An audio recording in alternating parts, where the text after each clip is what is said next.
Afternoon, councillors, please be seated.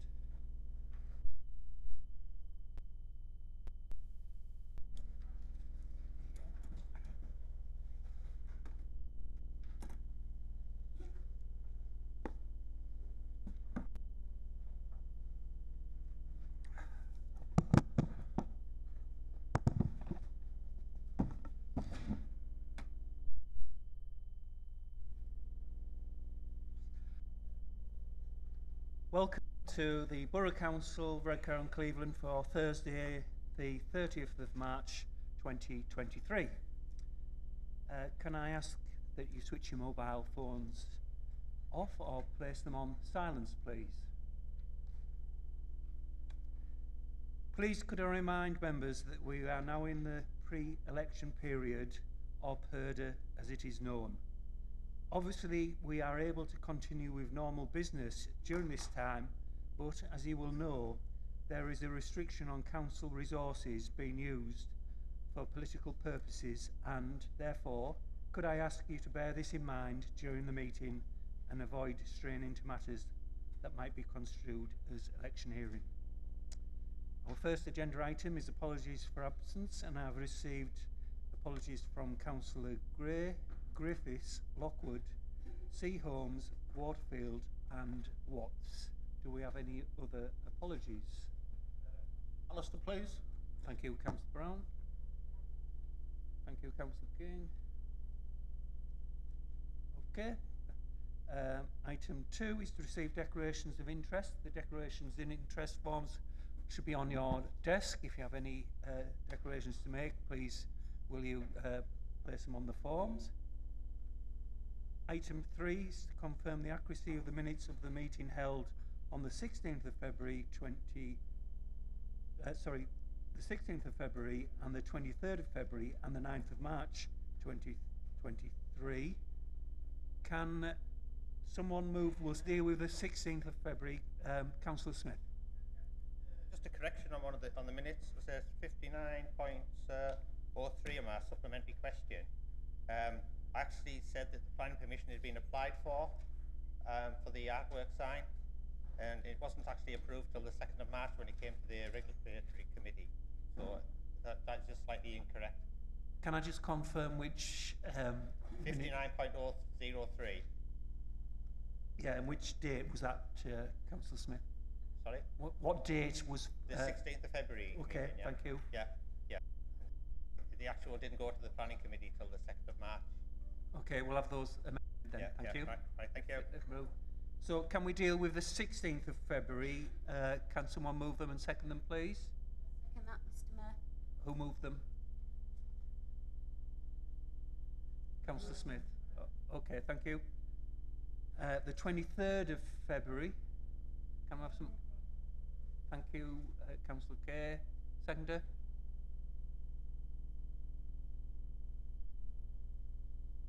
Thank you, Councillor Barnes. And finally, the 9th of March. Thank you, Councillor Holyoke. Thank you, Councillor Kay. You got there in the end. 4 is to note the attendance matrix. Noted. Item 5 is to receive any announcements from the Mayor, the Leader of the Council or Cabinet members. I would like to thank all the councillors who made nomination for the Mayor's Community Awards, which took place on the 16th of March. We made 30 presentations to members of the community on the night, and it was a lovely evening and showed what fantastic volunteers we have within our community of Redcar and Cleveland. Could I also remind everybody that it is my charity ball on the 28th of April. Appreciate support from members and officers. If you are unable to attend, then if you could donate a prize, however big or small, as we're trying to raise money for 2 charities which we would struggle without in the which is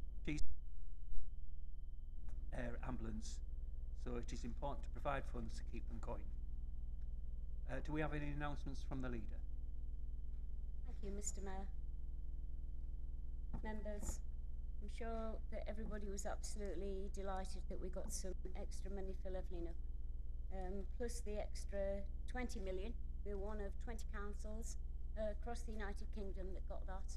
We'll move that forward in the next administration going forward.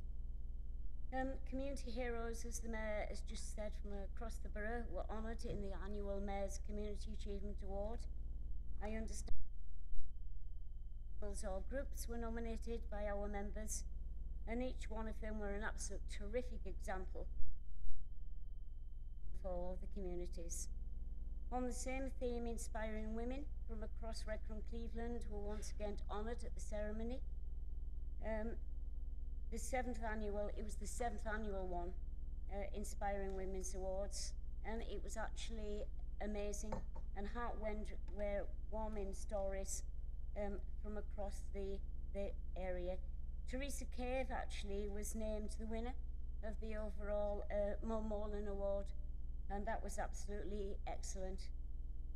We received the excellent news that Redcar and Cleveland will host the 2023 British National Road Championships. Our residents will be able to watch 3 days of cycling racing, including a time trial circuit and road race in June. We're also, in addition to that, we've got the round of this year's men's and women's national series, and that's going to run in October. Students at Kirkleatham Hall School will now have a much improved facility after the completion of the 2.7 million extension. The school has also been able to increase its capacity to meet the needs of more children and young adults. Children helped to plant the first trees to create a community which will eventually have 400 fruit trees, and that's absolutely amazing. And the local community planted the trees in the donkey field at Kirkleatham. The aim of the orchard, of course, is to bring communities together. The first food and drink initiatives, Taste of Redcar and Cleveland, was a great success among local businesses. The scheme encouraged residents and visitors to support the area's hospitality. A total of 25 businesses took part in the campaign, which offered ranges from coffee and cake to 3-course meals and drinks package, and that was really good. Become accessible to anyone wanting to enjoy the coastline, regardless of their physical abilities, through 3 new beach wheelchairs. The Beach Wheels Redcar and Cleveland project launched earlier this month, with the wheelchairs now available from the Northern Renewable Centre on the Esplanade. Around 100 jobs were available at the fair hosted by the council last month. Employers such as Arriva, Balfour Beatty and Beyond Housing took the event to see firsthand what's available in the jobs market. Mr. Mayor, thank you. Thank you, Councillor Lanigan. Do we have any announcements from Cabinet members?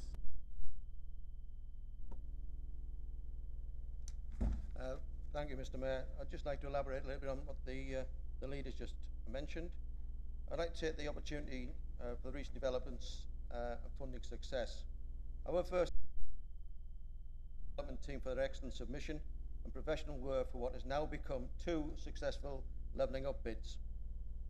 This was exemplified by the feedback from the senior civil servants evaluating the bids, which placed our bids in the top 5% of all submissions, and were impressed by the detail and coverage by the team of all elements called for in their criteria.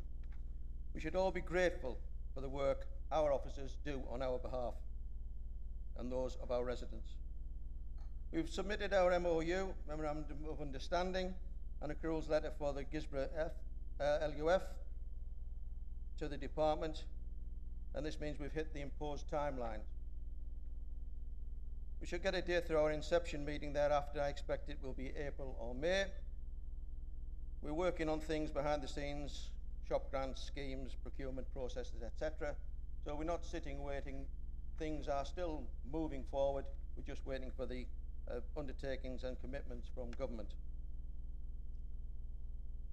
I believe we have to run through some processes for the Redcar bid, which is now the Great Western, Baths and Precinct.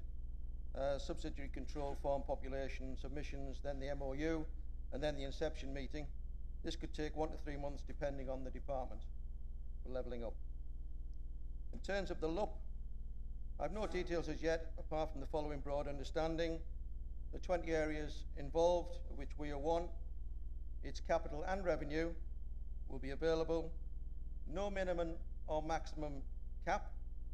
However, we must address how do we overcome obstacles, barriers to economic growth in our area. We will likely involve the Department Levelling Up officers visiting the area for in-depth discussions with the Cabinet member and senior management in the near future to elaborate on the concept of the submission. And Mr. Mayor, as this is a report, verbal, not written, there will be no questions from members.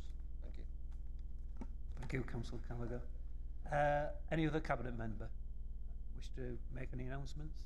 Okay, thank you. Agenda item 6, does the Managing Director have any announcements? John? Thank you, Mr. Mayor. Nothing on this occasion. Thank you. Agenda item 7, we have received no questions from the public, so we'll move on to agenda item 8, which is to consider and agree reports from the Cabinet and the Council's committee. And this afternoon, Councillor Barnes, the Cabinet member for Children, will give her report. Councillor Barnes. Thank you, Mr. Mayor. This report provides an update to members about the work of the Children and Family Service in respect of children in our care and care leavers for the third quarter, October, November and December 2022. It should be read in conjunction with the performance data. In quarter 3, the fostering team had 82 inquiries, 12 of which have led to an initial assessment. Fostering panel have 7 families booked for approval prior to April 2023, and in fact there's been 2 panels in March because the numbers of assessment and reviews are so high. Despite lots of recruitment activity, we have limited availability within our fostering placements due to an increase in demand and the need to support more complex care placements. Since October 2022, we have had 30 requests for connected carer assessments. These are those people who provide homes for children who are known to them. Wherever possible, we want to keep children and young people within their family or close network when it is appropriate and safe to do so. A carer approved under the Fostering Regulations 2011 is entitled to the same support, payments and services as our in-house foster carers. We've continued to ensure that the profile of the fostering services promoted regularly with interviews with BBC Tees and BBC Newcastle Radio in December 2022. The fostering team, colleagues from the Independent Reviewing Service and some of our own foster carers took part in the Boxing Day dip. They managed to raise a total of £956, which will be used to support summer activities for children in our care and fostering families.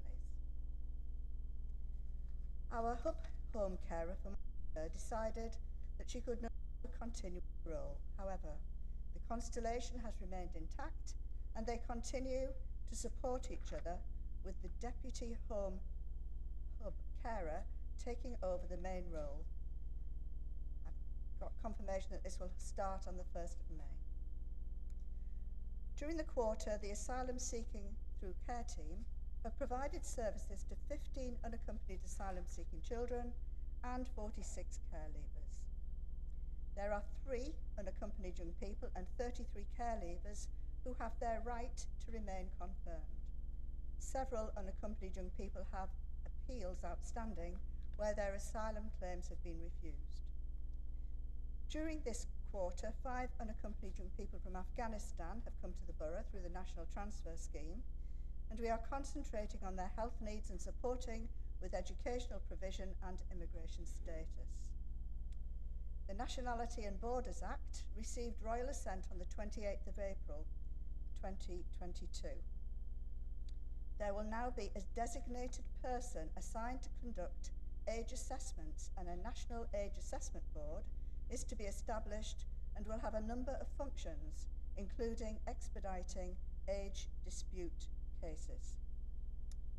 Throughout quarter 3, we have developed stronger links with the mosque in Middlesbrough, and in particular with the imam.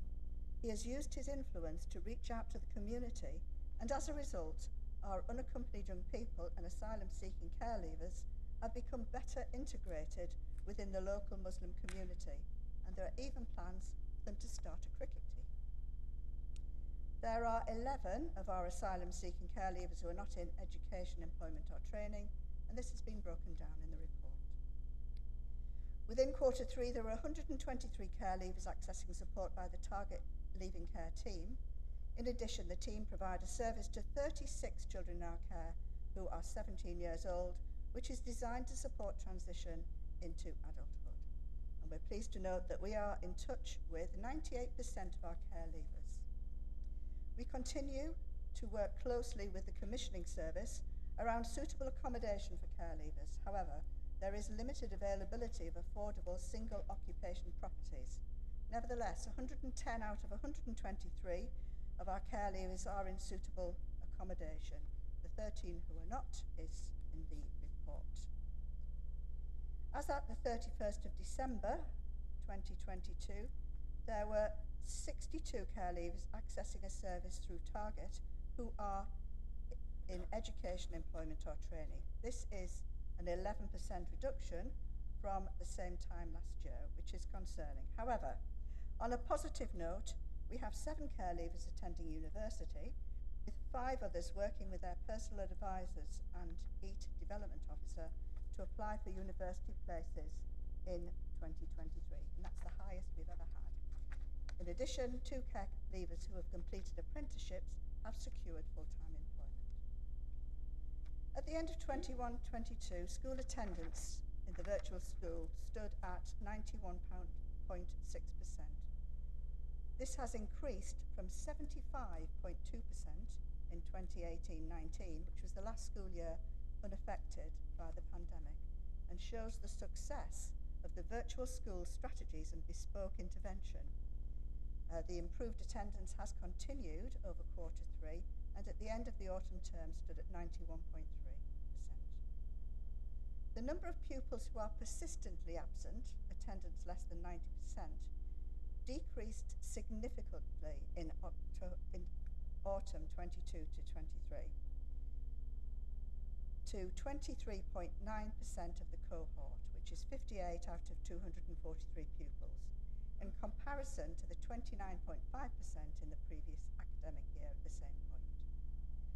At the end of the autumn term, there were 46 suspensions in comparison to 71 at the same time last year, and the amount of learning time lost has also decreased by 44.5 days.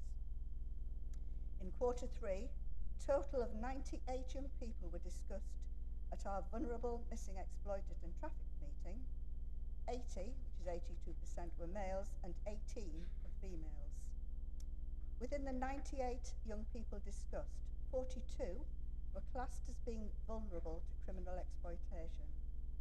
7 were classed as being exploited, meaning there was a known incident of exploitation, and the remainder continued to be supported by their social worker on a child in need, child protection, or a child in our care plan. At the end of Q3, there were 23 children who were active within our VEMT monitoring and tracking process, and 8 of those were children in our care. Following securing funding last September, our Risks Outside the Home ROTH pathway was launched and is working extremely well. We are very pleased to advise that our No Wrong Door is now registered with Ofsted, and we are starting to receive young people into the facility. The team at No Wrong Door have continued to provide an Edge of Care service, supporting 54 young people through Edge of Care provision in Q3. In January 2023, we've worked with both Hartlepool and North Yorkshire local authorities. Hartlepool have spent time with our assessment team, undertaking audit work, as well as talking to people about the work that they do and the impact it has for our children and young people. This provides us with assurance around our work and also challenges on areas that we could strengthen further, and they will be providing feedback shortly. North Yorkshire have supported a number of practitioners to access family finding training. This has included a training boot camp led by a leading practitioner, his ethos being that family finding acknowledges the critical importance of parents, relatives and other caring people, and that healing is always possible. We will be further developing the practitioners in family finding over the first quarter of 2023 to strengthen the work we do to keep children safe within their family network. I commend my report. Thank you, Councillor Barnes. Do we have any questions from councillors in relation to the report? Councillor Hannaway. Thank you, Mr. Mayor. Thank you for your report, Councillor Barnes. If I could just refer to paragraph 632, where you describe, you tell us about the 5 unaccompanied young people who've arrived from Afghanistan.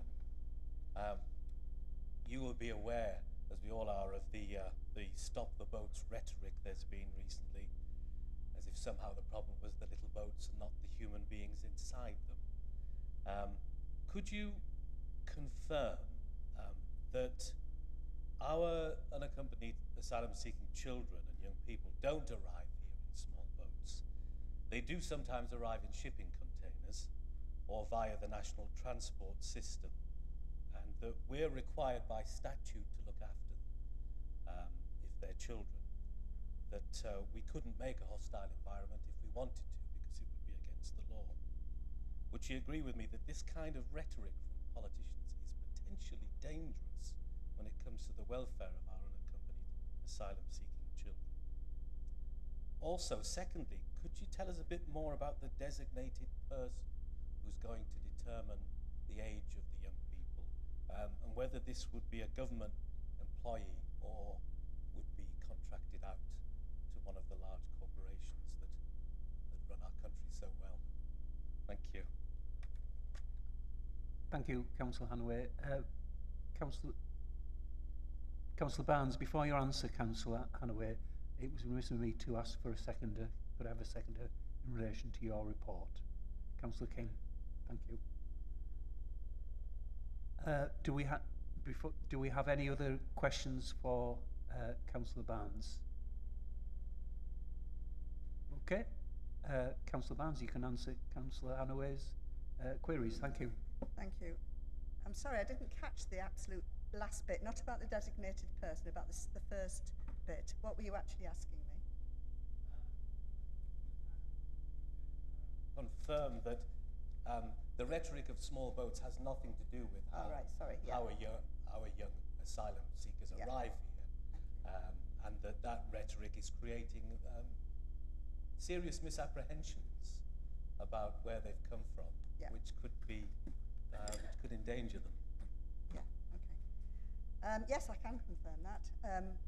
Effectively, the unaccompanied young people that we have in Redcar and Cleveland, they have come into the area in the past, certainly, through Teesport.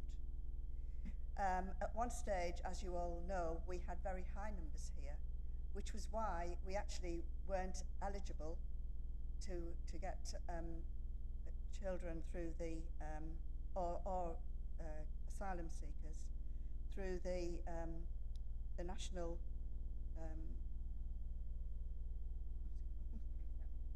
the national system.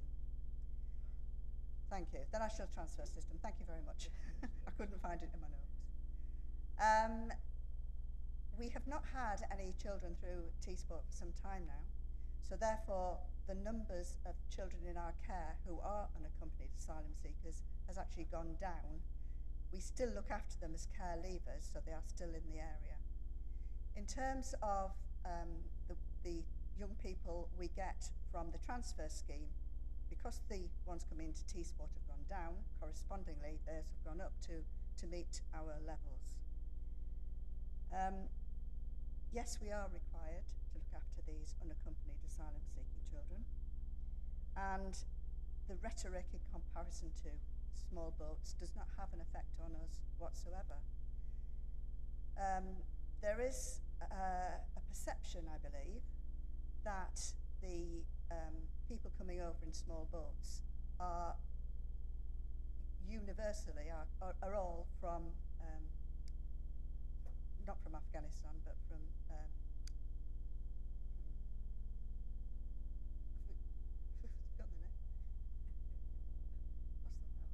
Albania. Sorry, yeah, from Albania, and the perception is that they are coming to join gangs and so on. I understand that that although there are certainly a huge increase in the number of people coming from Albania, that is not necessarily the case. That they're not completely those numbers. The small boats rhetoric is obviously designed to frighten people and to make us believe that we are going to be overrun with refugees seeking asylum. That is not the case. I am aware that the government has put in various suggestions and passed laws to try and ameliorate and stop, in fact, the people coming over in small boats. I don't know what the outcome of that will be, but speaking personally, I certainly do not support it. In terms of the Nationality and Borders Act and the designated person, my understanding is it would be a designated person that the government will select, not within each local authority, but within the actual board. But I must confess, at this stage, I don't know very much about it. I will try and get some more information to you. Thank you, Councillor Barnes, and thank you, Councillor Hanaway, for your question. Moving on to the next agenda item, and it's to receive... Sorry. Oh, sorry, we have to vote that through, yes. Can we have a show of hands in favour of the report, please? That is carried, thank you. Agenda item 9 is to receive the reports from the portfolio holder, and this afternoon is the report of the Covenant Member for Neighbourhoods and Housing, and it's Councillor Barry Hunt. Councillor Hunt. Thank you, Mr. Mayor. The report, well, I have two reports, 10 minutes to talk about them, two reports. It's basically, we did the report in June, so it's not a full year, and I believe that the last quarter is the most important part of a report, because that's when you judged on everything. So what I'm going to do is the report is as read, because everybody should have it. There's no point in sort of trying to pick bits out and going on. So what I'm going to do is, I've just picked a couple of things that I feel are important, why it's been hard to deliver services or whatever, what the people don't know. I'll start with bins, because that's always a good one, isn't it? You know, I mean, people say the bin's not getting emptied. The people don't realise that bins don't get emptied because of other reasons, lack of staff, because there's people on sick, and let's say sort of at the moment we've got roadworks up our way and the bin wagons can't get up and such like. People don't see that. There's drivered vehicles that are in the not being fixed because we haven't got engineers to get them back on the road quick enough. I mean, the other week we had 6 vehicles off in one day, which knocks the bin wagons back, you know, enormously. But we always, and the main thing to me is, we go out a couple of days later, we always get them emptied. And right through all the problems that we've had, we've always emptied the waste bins, and we've missed out on the garden waste and things like that. But on a whole, the public don't see this, they just see the bins not empty. So it's a very difficult job to empty these, you know, to do the services without the men, without the money, and with all the obstacles that are input. But I think over the years we've done a good job. And at the end of the day, it doesn't stop being emptied when it's pouring down a rain and them lads are out there working and pouring rain and it's icy and cold. Them lads are still out there emptying bins, and I think they do a brilliant job. And then I'll go on to fly tipping. If you watch national television and local television, you know, I mean, lately it's national. It's really bad all over. And I watched a documentary the other day, and further north, I couldn't believe that, you know, whole, as if a tipper truck had gone down the back road and just tipped in about that high.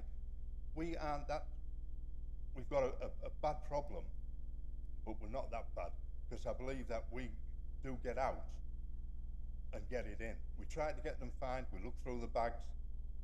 There's people taking money off people to disperse of the rubbish, and they're just taking it and dumping it, and it's a business. They're making more money out of it.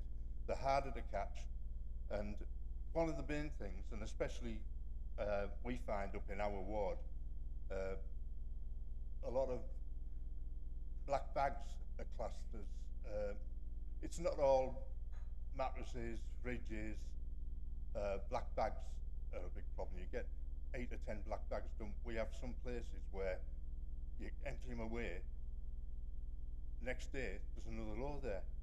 We can't afford to put cameras up. We haven't got the officers to catch them. I mean, it's like dog fouling. I'm not going to talk about that, but it's like dog fouling. It's hard to catch them, and that I do believe that we should be fine. We should be changing the laws a bit. You know, we should be able to, if a van goes by piled high with mattresses and stuff like that, we should be able to stop them or whatever. There should be different laws. Take the vehicles off them, hit them where it hurts in the pocket, bigger fines, because they're protected and we just can't catch them. I'll go on to rogue landlords. 2 secs. And this rogue landlords, to me, I've been a canny few years now trying to catch the rogue landlords with things. I mean, they move people into a house and they just dump all the stuff. A lot of the landlords, they just dump it in back alleys and we have to go. But we do go out and get it. Again, antisocial behaviour. A lot of it revolves round the rogue landlords, antisocial behaviour, everything. It's who they put in the houses. There's a lot of good landlords, but with a passion, there's a few bad ones, like everything, that spoil it.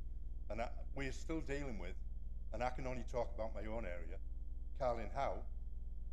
13 years ago, I can remember Steve Goldswin and Lynn Pallister coming down to Skinning Grove, because the people in Carlin Howe didn't dare hold a meeting there for the antisocial behaviour, and they came to Skinning Grove to have the meeting. We're still talking about the same streets in Carlin Howe, the same landlords 13 years later getting away with the same things. You know, and these are the things that have got to be stood up against and changed. It's all right, the landlords putting naughty boys in, people, which they do, you know, and they get told to move him out of there and they move him 10 houses down. But that doesn't help the old lady that's 80 that then go to the shops in the afternoon, then mind go on a night. And the landlords, the young girls that have just got a couple of kids and the vulnerable, that doesn't help them. The naughty boys, they'll either get locked up or whatever and cause trouble. But I think it's a big deal, the rogue landlords. I'll go on to, well, the antisocial behaviour, it's just out of hand. There's no policing. They're in the same position as us, the police. There's not enough to deal with the job.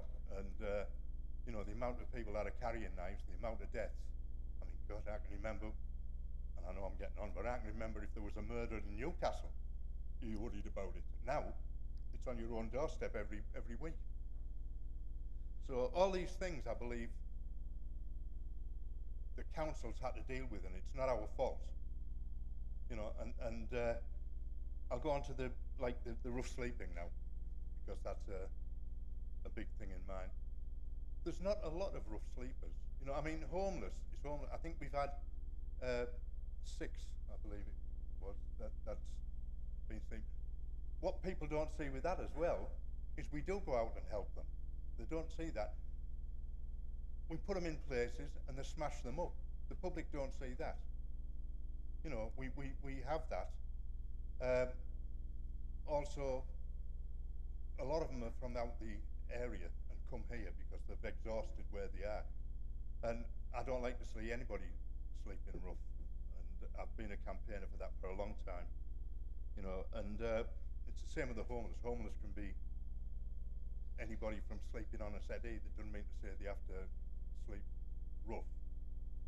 So I'd like to sort of, our staff, I mean, I've been proud to be the cabinet member for the period of time, and I do believe we get a kicking sometimes, and I would just like to say, because this will be my last report, that all the staff from management on my two portfolios, all the staff from management down to middle management to what I call the troops on the ground, I think they've done an excellent job, and I'd like to thank them, you know, from in both the homeless teams and everybody that's involved in the housing. And most of all as well, I'd like to thank the volunteers, because without volunteers, we couldn't even survive doing all the litter picks and all the things that they do. There's some big groups of volunteers and little groups of volunteers. You know, I mean, I litter picked for 5 years in Carling House, but there's the ones at Redcar with that do the beach and the gear and everywhere, and then they're going out and deliver. So, you know, the volunteers, I thank them from the bottom of my heart as well. And as I say, the staff. I'll take questions, but if with it being the last one, and because I haven't gone through when you give questions to councillors, which will come later on, and there's only one in today, you get time to go and research it and come back with the right answer. If I read the report, I'm open to you. I've read the thing. It's a long, you know, it's a lot of stuff in there to sort of remember, and graphs and things. So if it's too complicated, I will take the questions and I will get back to you first thing in the morning with the right answers, so that nothing's wrong, you know, because at this time of further and at the end of the council and elections and things, you've got to get things right. So I'll take questions, and if I can answer them, I will, but if not, I'll just straight away, you will get an answer back. Directors will have taken the questions down, so you get the right things. So the last thing, two things. I'm sleeping rough tonight for the last time. This is for I'm sleeping, and Councillor Hickson's doing exactly the same, sleeping the same place. I'm not going to beg for money, but any donations would be appreciated. I'll split them with Councillor Hickson. But, you know, so I do care about the homes and things. And last of all, I'd just like to say, anybody who's standing in the next elections, good luck to all of you. And it's been a pleasure being a cabinet member, and I hope I've tried to help everybody that's ever contacted me. So that's my report. Thank you. Thank you, Councillor Hunt. Do I have a seconder, please?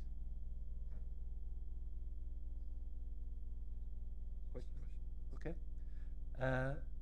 Can I remind councillors that the questions should be succinct and relate directly to matters within the report.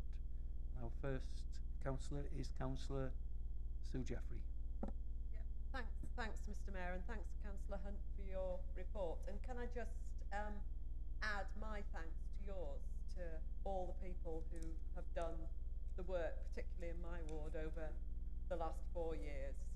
I have absolutely no complaints about their response to me as a councillor, and I'm very grateful for everything that they do, because it is not an easy job, and you know, I would just like that to be passed on. But what I am concerned about is enforcement, and you as a council said in 2020 that you were going to be a cleaner and greener administration, and you allocated £187,000 to clean and green enforcement. And what I'd like to know from you, please, Councillor Hunt, is what have we got for our £187,000? How many prosecutions have we done for fly tipping? How many people have we actually stopped doing what they've been doing across this borough? And as I say, what have the council taxpayers of Redcar and Cleveland had back in response for their 187,000? I see in your report that there aren't any statistics at all about the numbers of enforcement actions taken or how successful they've been. So perhaps you could just let us know, please. Thank you, Councillor Jeffrey. Councillor Hunt? Yes, Councillor Jeffrey. It's not my department, enforcement. It comes under Councillor Foggo. And I do believe that we've got we had 13 officers. I believe we have 9 officers to do the whole borough. So we do get, and I can say honestly, in our when we formed, Doug Gray's team really tried to do their best, and we are getting fines. We are getting fines about where they come out as soon as, and they look into the bags and they do we get it taken away. That's my department, getting it taken away, getting it off the streets. So the enforcement team is basically cut by half to what we had, and unfortunately they aren't all on the streets at the same time. They work shifts, same as everybody else. So I would imagine that you would maybe have 2 or 3 enforcement on the thing. But as I say, that isn't my department. So I can't answer for what isn't mine. But I agree with you. One of the biggest things is enforcement. That's how you stop people, and that's why I said earlier on, you know, we should be.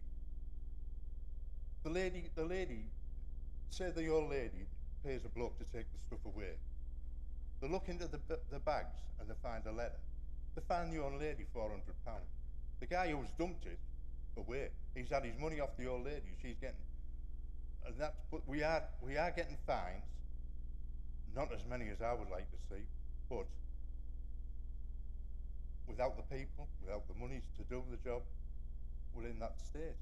So I would like to see a lot more enforcement. That's one of my big things. When I first came in, we had 5 extra enforcement. From the 13, they've gone, and we just can't replace them. So as far as I know, it would have to be answered by someone else, but that's my answer back to you, sir. Thank you, Councillor Hunt. Councillor Brown? Thank you, Mr Mayor. Thank you, Councillor Hunt. Can I just say, after last meeting, it's great that you're still there and you're still in post and you're still speaking from the heart. Councillor Hunt, you've always been my favourite cabinet member because you don't just read other people's words word for word. It all comes from the heart, and I appreciate that. I just firstly wanted to thank yourself for the work that went beyond to try and reduce fly tipping in my own ward. However, I would say it's not increased, it's not decreased as that. And again, I'm not blaming the council because I know you've reached out. I'm just wondering if we can go back to beyond and resolve some of the issues we've got over the car parking bays, which we're arguing over who owns the land, and they're still refusing to pick up fly tipping from those areas. My second question is again on the same lines. I appreciate we're in the election cycle now. I'm wondering if you could maybe set the officers off with a cost analysis and whether our fly tipping, what do you want to call it, strategy is a false economy. In some of the councils around the country, they do offer a free bulky waste collection. I'm not calling for that, but what I'm saying is, could we maybe set the officers off with a price comparison for any new administration, so then we can see whether if what we're doing is the most effective way to manage the fly tipping issue. And the last one, I'm just wondering, the cheaper bins, great, we're giving everyone a cheaper bin. When's the forecast of having them out fully across the borough?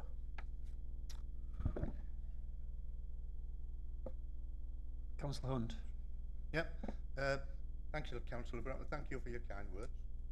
The first one was beyond housing. right? As you know, we have had meetings, and Kerry knows, we've been 2 or 3 times to them, and we've got them coming to the next scrutiny committee, so they can be asked questions at scrutiny, and I think that's a lot fairer than sort of we can put them on the spot there and then and ask. I don't think we should be nasty to them, but they have proved that they've gone down, you know. So what's the next one? Yeah, the cost analysis. I would ask to have that done and get that to you tomorrow morning or whatever, as soon as the office, if we could get that, because I can't just. Yeah, well, I can't give you it now. Right, and can we let well, whatever. There's no Yeah. debate. Can we ask Councillor Hunt? Yeah, well, to whatever. continue I'll get that answering? to you. And the last one was the cheaper bins. Yeah, well, we've going to be putting these bins out. They're not going to be all collected in and put all new ones out. They'll be done, and I think they'll find a big difference in that. The bulky waste, by the way, was, I think it was 20 quid when I came in, and I knocked it down to 10 for 5 items. It's only gone up to 17. It's less than what it was nearly 4 years ago. And to be truthful, I needed to get rid of a settee the other week because I had one coming quick and I couldn't get it in the bulky waste that quick. But I got charged £40 to take a settee away. So £17 to take 5 items away, I still think is well worth it. And I would like to say that the tip, we've never had a problem on the roads. It's worked brilliantly. It's, you know, so people are using it, the system, and I said I would never ever vote for a booking system, but it's proved its worth, and I had to back down and say yes, it's done. So I think that side of it's working all right, and I think the bulky waste for £17 for 5 items, I think is well good. But I would think the bin system, we'll save money on the bins. So if that's answered that, that's okay. Is that all right? Well, I don't think you can come back then. Thank you, Councillor Hunt. We have 7 councillors waiting to speak. Got Councillor Massey, Councillor Richardson, Councillor Clark, Councillor Vince Smith, Councillor Hannaway, Councillor Corley, Councillor Andrea Turner. You have just slipped, Councillor Thompson. So, can I ask, can we get straight to the question? No waffle beforehand. And Councillor Hunt, you're way over your time as well. Can you please answer the question straight away? Thank you. Councillor Massey. Thank you, Mr. Mayor. Thank you, Councillor Hunt, for your report. In your report and in your verbal introduction to it, you spoke about the excellent work that our Clean and Green and neighbourhood services do, and I'd like to echo those sentiments. However, as a bit of a follow-on, and my question is related to it, over the last 4 years, if not beyond, the great work that they do has been supplemented to some extent, it is a little extent, by the money given to them by ward councillors through public realm and through their ward allowances. So my question is, having been a member who has spent money on hedge cutting, fences and various other schemes across the Eston ward, does the Cabinet member share my concerns, and has he questioned or raised these concerns with officers that from next year there will be no further public realm funding able to be used for these purposes and the ward allowances of each councillors will be halved? Councillor Hunt.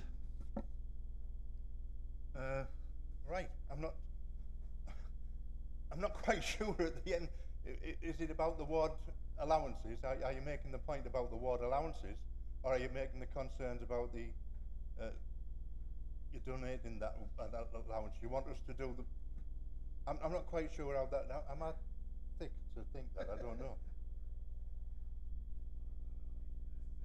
I can get you whatever information I'll get to you, whatever you've asked for. But I was just a bit confused with whether you were having to go about the ward allowances. I think Councillor Massey wants your opinion in relation to no ward councillors funding for next year, if you have one. Well, I do have one, but I think it'd be wrong for me to speak about it now. But I do have one, and it becomes if I start that off, it becomes a different matter altogether. But believe me, I most likely think the same way as you. So. Thank you, All right. Thank you, Councillor Hunt. Councillor Richards. Thank you. Thank you, Mr. Mayor. Thank you for your report, Barry. As a diligent litter picker, because I have to be, because we live on a new estate and we're not allowed any bins.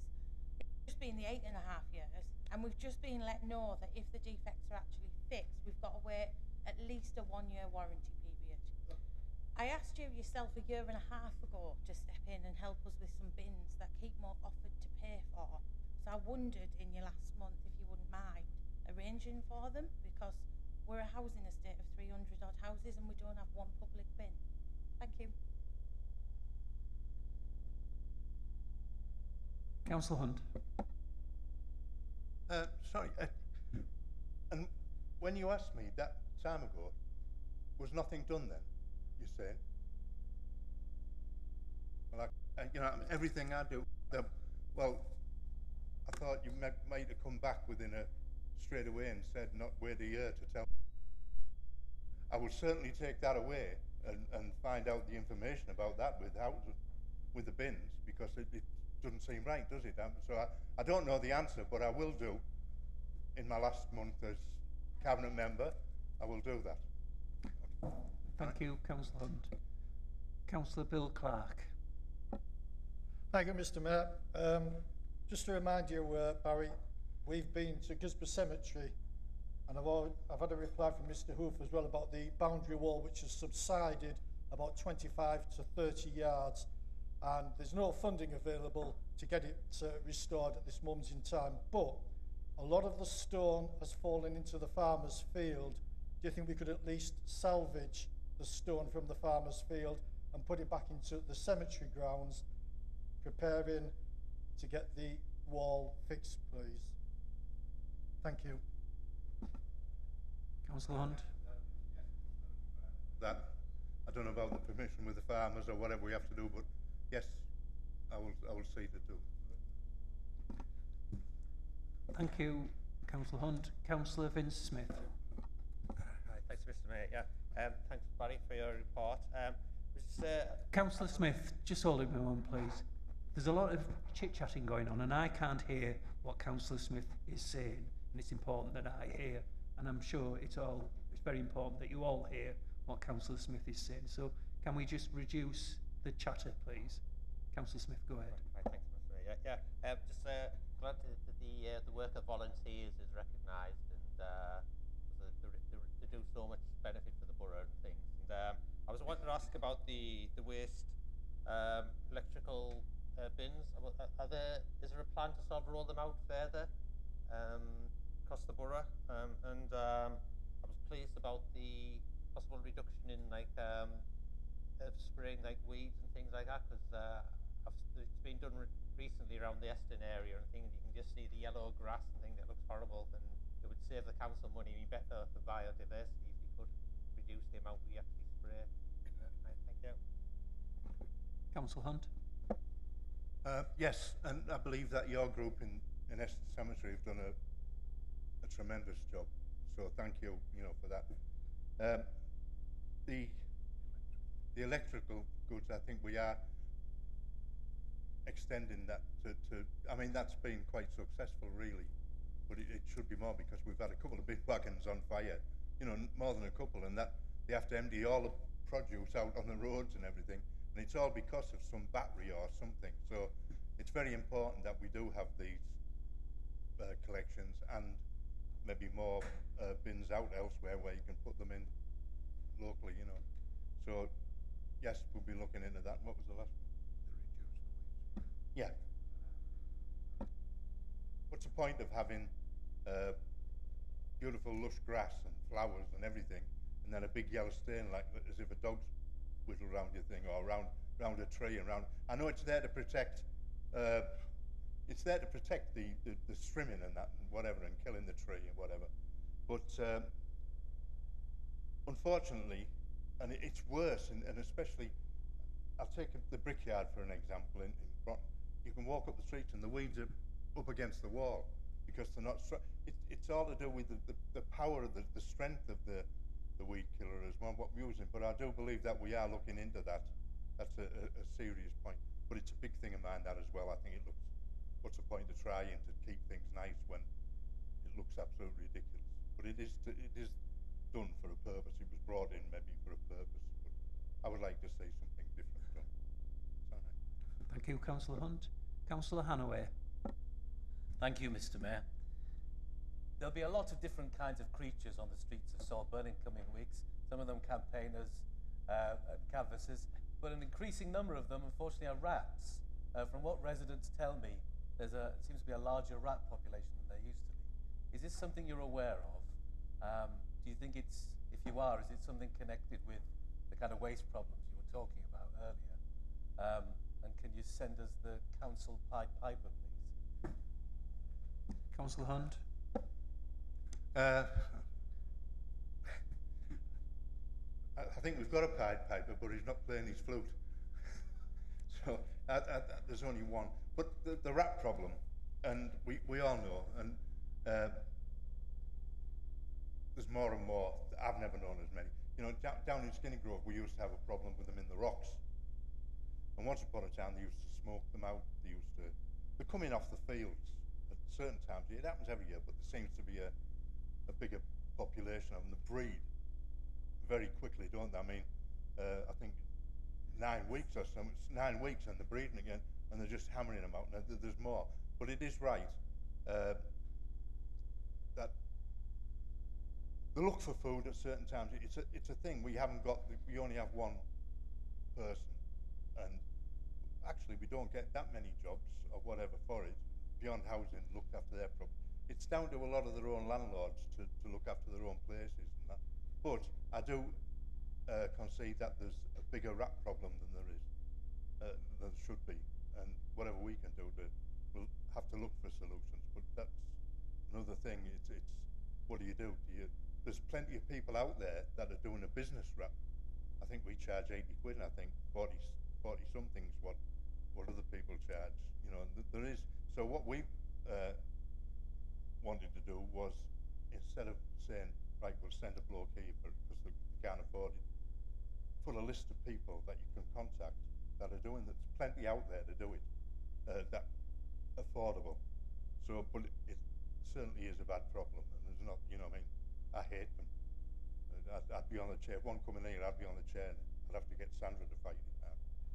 Even mice, I'm terrified of. So I can't really say that we can do loads about it, but I can concede that it is a bad problem and it should be looked at. Thank you, Councillor Hunt. Councillor Corley. Thank you, Mr. Mayor, and thank you, Barry, for your report. Firstly, I'd like to thank you for the help you have given me in Dormanstown and Alec, and disappointing that it took us doing that patchwork to get a deep clean done within Dormanstown. But not only that, it was then evident which was our land and which was beyond land. But the residents don't understand my frustration and the council officer's frustration, I imagine, as well, when we're ringing up to report fly tips that beyond just don't want to collect. So I'm really glad to hear that they're now going to come to the next scrutiny and be scrutinised, because they seem to have avoided it for many years being scrutinised now. So I'd like to thank you for that and the work that we're doing and continue to do. The other question I'd like to raise, and it's around the public realm. I'd like to thank the children of Dormanstown for their designs that they did with the public realm and the designs of the monuments that they've created for the steel. Now we have one going at the top of Broadway and one at the bottom because it was deemed to be too political about near the Steel Teesworks site. I just wanted to ask the cabinet member if he agreed with that same comment. Thank you. Councillor Hunt. Again, thank you for your kind words, and I think you're leading me on to answering a question that would get me into trouble if I answered it. I mean, Dormanstown, I lived there, and I have a lot of feeling. I had some good times there. Scored a few goals at Dormanstown in the but we've had the meetings with Beyond, as I said, and they have conceded a lot of things. And one of the things is there's that much grass, and if we cut our grass and they didn't cut theirs, and that was one of the problems, it looked as if we hadn't done our job, and it still looked bad. So that can be all brought up. We have had talks with them, and we're going through them things. And the other thing that I'm trying to get back is your Borough. I do believe that different areas, the one in Loftus works a treat. He talks to everybody, loves him. It's a personal thing. He's part of the community, even though he might not live there. He's part of that community. And I would like to see that back in all of the different places instead of all of them in Redcar or all of them in so-and-so. I'd like to see them out in the... And maybe we've talked about coming to an agreement with Beyond about that type of thing. But again, when they come to the scrutiny, you can scrutinise them. So, and the last one, I'm sorry, I would love to answer, but I can't. It is a thing, and roundabouts really. What grows on them and cutting it, that's my job. Public realm is nothing to do with me, and I'd like to see roundabouts brightened up and such like, because it's important when people are coming to our area to see these things, and especially with the culture and the works and things like that. We should be retaining pieces of history and local stuff. So I do agree with things like that. So is that all right, Kerry? Thank you, Councillor And thank Hunt. you for your kind words. Councillor Andrea Turner. Thank you. Firstly, I'd like to wish Councillor Hunt and Councillor Hickson luck with their sleep out. I know Barry's been absolutely excellent at this, and he's raised a lot of funds previously, and it's a hard job, and most of us have probably visited him during these sleep outs. I take my hat off to you, and I'm sure we all do. Should the council work together more closely, so neighbourhoods and housing and highways should be working together to communicate and provide details of prosecutions for the rogue waste companies. This information, for me, should be reported regularly to members, and we should be able to then explain to our residents who we serve, what has happened, and what we've done to move forward with this. I think when we started this conversation, it was clear that the two areas weren't working together, and we could possibly improve communication. Would that be possible? Councillor Hunt. Well, as far as I'm concerned, if I was still in a cabinet post or whatever, I would agree with that. I think we should all. It doesn't matter, whether it's opposition, whether it's people in charge. It shouldn't matter at all when you're working for the good of the area, and that's what we're all here for. We're all here to represent the people that put us here. We're not here to sort of have a go because you're Conservative and I'm Independent, Labour. My family on my mother's side, all miners, all Labour people. My granddad might turn in his grave if he thought I was stood here talking back to that. But I would certainly agree that, yes, we should be working together on anything, not just that, but yes. And if I was still there, I would push for that as well. Thank you, Councillor Hunt. And now final Councillor Thompson.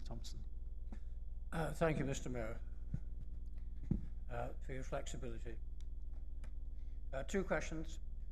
One relates to page 41, and anyone who has read the report and looking at page 41 will have wanted to turn over immediately, because the statistics there are a disgrace to this authority. Now,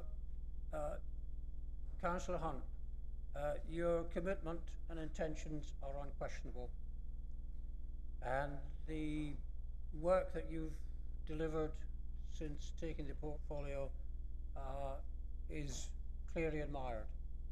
However, the system is not supporting you. We are now failing in our recycling. So 25%, Mr. Mayor, is our achievement in Q3, a disgrace. That is 20% below the average in the country. It is half what we were achieving 5 years ago. What are we going to do about it? I don't expect an answer this afternoon, but it's a target that we have to set so that anyone leaving this chamber can be proud that we are achieving. We are not. We are going to be incinerating 75% of our waste collected. Not acceptable. On page 44, this may be a misprint, but I'm going to read it. A review of our service review is currently underway. And I think that says it all. You won't have written this report. We have been reviewing and reviewing and reviewing. And in the process of reviewing, we have not appointed. We have a few people left standing in the Woodlands management team. We have 1 or 2 persons still walking rights of way. Not acceptable. So my question is, when is the date of the service review going to be published, and when are we all going to get a copy of the recommendations? Thank you, Councillor Thompson. Councillor Hunt. I'll take that on board and I'll take it on the chin. I will get back to you with the answers. As you say, you don't expect an answer back today. You make your point and make a good point. The report, obviously, with all the graphs and everything in there, is written by the officers for me to look at, or any cabinet member to look at, to add to, and to deliver, and then take the flak. A lot of work goes in by the officers, and I thank them for it, because you certainly wouldn't get an in-depth report like that. You might do what Councillor Massey or yourself, but I'm just on the ground, try to do my best, work hard for the area, and provide what you were asking for. So whatever figures are in here have been provided, and if there is a misprint or whatever, I'm quite sure that with your first question, the second question will get answered as well. But thank you very much for your, as always, you do your homework and you put a good point. So if you will accept that answer, I'll accept I'll take it on the chin. So, is that all right with you? Because I can't give you the answer straight back. Is it? No. Well, yes. Well, we can give that, can't we? Get them. Right. Thank you, Philip. We'll have a coffee, sir. Thank you, Councillor Hunt. That concludes our question and answer session in relation to Councillor Hunt's report. Item 10 is to consider reports and the report of the Leader of the Council. Councillor Lanigan. Thank you, Mr. Mayor. This report provides a summary of decisions that have been taken recently using the urgency provision as is set out in the Council's access to information. This is decision maker, of course, is Councillor Glyn Nightingale, and it also went for scrutiny consultation to Councillor Massey, who's the Chair of Resources, so they're both aware of this. In December 2022, Government announced £100 million discretionary funding to be used by local authorities during financial year 23-24. This was to mitigate council tax increases for the lowest income households. Government guidance recommends that the funding is used to make a one-off reduction of up to £25 allocated against the council tax liabilities. The amount of funding received by Redcar and Cleveland Borough Council was £361,113. Proposed use of the discretionary fund, households that qualify for council tax support and still have some council tax to pay, after the support has been applied. The reduction will maximise the £25 and will be shown on their their council tax bill 23/24. This actually, when we've had a look at this will support 13,600 households, and they will receive the discretionary reduction in their council tax. Of course, it will be some of these will be on a case-by-case basis to reduce council tax liabilities for any residents, of course, that have got any hardship in that, and anyone that is struggling to pay their council tax. Calling was disapplied due to the urgency of applying this council tax reduction at the same time, because the council tax annual bills were imminent and they were actually going out. So that's all this one is. So it's not for questions, it's just to let you know where we are with that, Mr. Mayor. Thank you. Do I have a seconder for that report, please? Seconded. Thank you, Councillor Kay. Do we have any questions? No. Can I have approval in relation to that report, please? Show of hands. That is carried. Thank you, Councillor Lanigan. Item 11 is to consider motions, and the first motion is has been received by Councillor Richardson, and I understand duly seconded by Councillor Brown. Councillor Richardson. Thank you, Mr. Mayor. I take it as read. I'll just to introduce it. I started trying to investigate this issue several months ago, and receiving totally incorrect information, and just couldn't get to the bottom of any facts or figures. What I can tell you is the way the fines are currently issued is unbalanced. You get the same fine for half a day's holidays, you get for 2 weeks. The system fines families for having 2 parents because they're both fined per child. And the solutions that I'm seeking to investigate are lots of different things, like staggered holidays, flexible holidays, and looking into allowing teaching staff as well. The facts I have managed to find out are that from the introduction of the fines, there has been no improvement on attendance in relation to holidays. The officer's main concerns are persistent non-attendance. They are not the issuing of this fine. And if the information I have is correct, that within this cost of living crisis, the people paying within the first 21 days before the fine doubles has gone down by 10%. So if we fine a family of 2 children and 2 parents and they can't pay in the first 21 days, the fine's now £480, which I just see as a tax on the poor and working class that people just can't afford at this time. So I would ask you to consider suspending a pause in the issuing of fines whilst this investigation goes on, because I was on an investigation recently about school exclusions, and it went on for about 3 years and we didn't reach a conclusion. So that's why I've asked for the pause during the investigation. Thank you. Thank you, Councillor Richardson. Can I confirm, Councillor Brown, that you're seconding the motion? Yeah, certainly happy to second, Mayor. Thank you. Councillor Andrea Turner. Propose an amendment to this motion.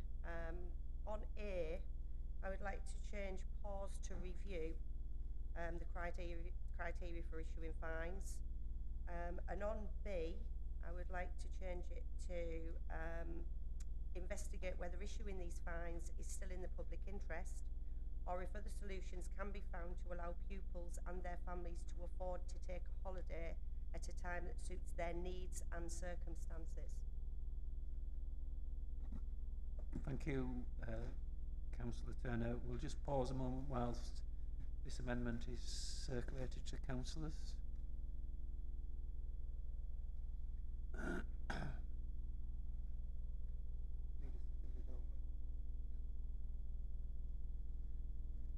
it becomes a substantive motion. We will now debate that.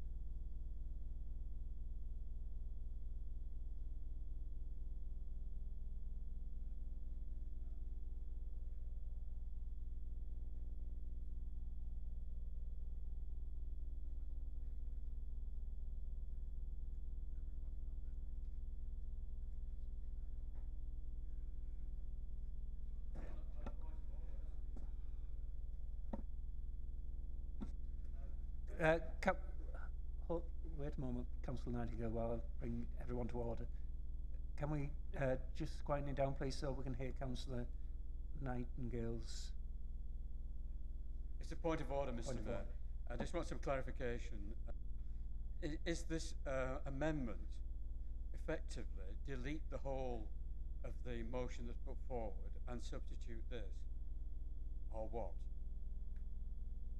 I understand from Councillor Turner that it will replace parts A and B, which are at the bottom of the motion. Most of the content of the motion proposed by Councillor Richardson is still in B. So, do I have a seconder for Councillor Turner's? Thank you, Councillor Lanigan. So we will now debate the change of motion by Councillor Turner. Do you wish to speak, Councillor Turner? The reason for... Can you stand, please? The reason I've proposed the amendment is I would like to make sure this is thought out properly to ensure children don't miss out on crucial education, and if it's just paused, that may not be the case. I do, however, accept that Councillor Richardson may be concerned about a timescale, so I would also put that forward as well, that we could work on a timescale that's suitable rather than leaving it open to whenever.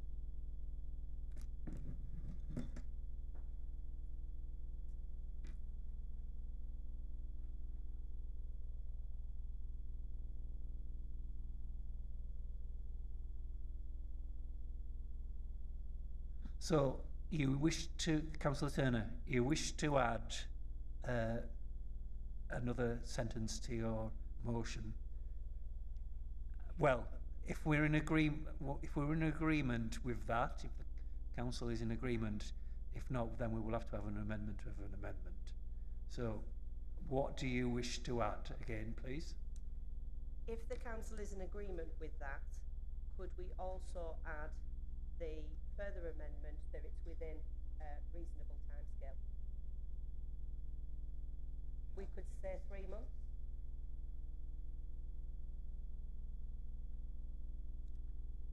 That allows us 2 meetings.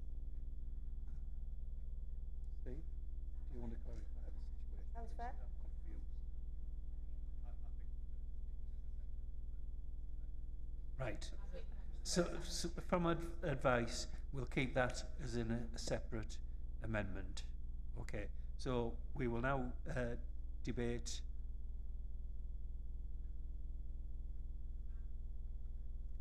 We will now debate the motion that Councillor Turner, the amendment that Councillor Turner has put forward. Why are you rising? Why are you rising? Okay. Save you probably 30 minutes. If you could maybe give us a 5-minute recess, then maybe the two parties could. It's up to Carrie. It's up to Carrie. Councillor Hare, you're seconding that?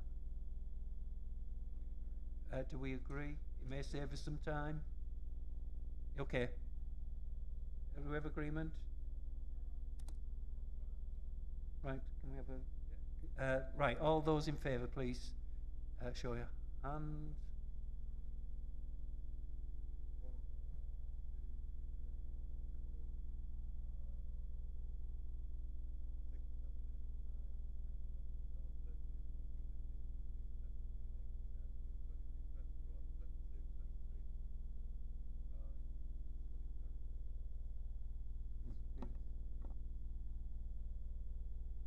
Sorry, that's carried. Right, we'll have a 5-minute recess. Councillor Brown, Councillor Turner.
Councillors, can we start resuming our seats, please?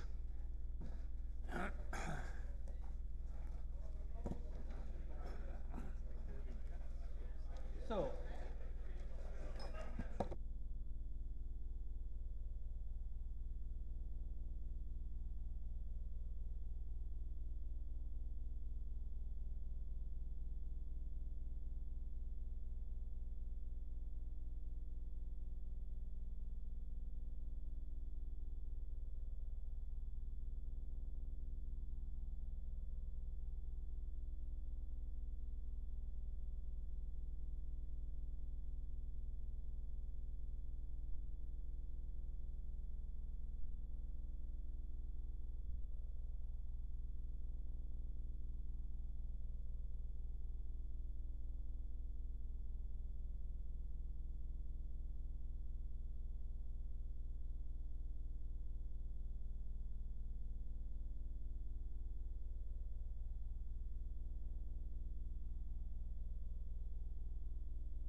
councillors, the delays that we're just waiting for, I understand another motion might be coming forward, so we're just waiting for that printed version so we can hand it out to you.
to order, please.